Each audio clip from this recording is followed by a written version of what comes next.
السلام علیکم بھائی جان۔ وعلیکم السلام بھائی جان، کیا حال ہے بھائی جان؟ بھائی جان آپ کو جمعے کی فضیلت کے بارے میں پتہ ہے؟ جی جانتا ہوں، تھوڑا جانتا ہوں۔ چلے آئیں بھائی، میں آپ کو آج جمعے کی فضیلت کے بارے میں بتاتا ہوں۔ بھائی جان، جمعہ تمام دنوں کا سردار ہے۔ یہ وہ پاک دن ہے جس دن اللہ تعالیٰ نے حضرت آدم علیہ السلام کی تخلیق کی۔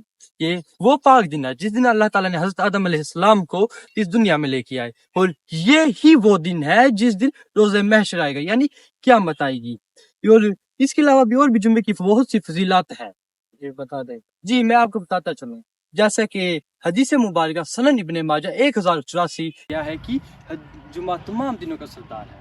اس کے علاوہ یہ دن اللہ تعالیٰ کا سب سے زیادہ پسندیدہ دن ہے۔ اس دن کی فضیلت کے بارے میں آپ کو تھوڑا سا اور مزید ایکسپلین کروں تو یہ کہنا پسند کروں گا کہ یہ وہ اس دن کا ثواب اتنا ہے جتنا کہ عید الاضحیٰ اور عید الفطر کا ثواب ہے۔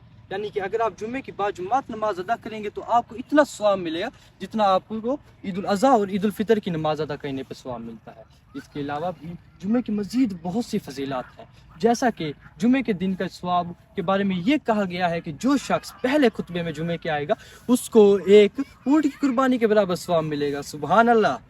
اس کے علاوہ اس کی فضیلت کو اگر مزید دیکھا جائے تو یہ بھی ہے کہ جو آخر میں پہنچے گا یہ نہیں کہ اس کو ثواب نہیں ملے گا، اس کو بھی ثواب ملے گا، مگر اس کا ثواب تھوڑا کم ہو جائے گا، اور وہ ثواب کم ہو کے ایک چوزے کی قربانی کے برابر آ جائے گا۔ تو اس بات سے ثابت ہوا کہ ہمیں جمعے میں کبھی بھی کوتاہی نہ کرنی چاہیے، کیونکہ آپ وسلم کی سنت ہے باجماعت جمعہ ادا کرنا۔ تو اس لیے ہمیں جمعے کے لیے جلدی تیار ہو کے غسل کر کے اچھے کپڑے، صاف ستھرے کپڑے ہو، جو خوشبو لگی ہو، جانا چاہیے تاکہ ہمیں ثواب ملے اور ہمارے ثواب میں کوئی کمی کوتاہی نہ ہو، کیونکہ ثواب بھی تو ایک ایسا ذریعہ ہے جو ہمیں روز محشر کامیاب کرے گا اور جنت میں لے کے جانے کا سبب بنے گا۔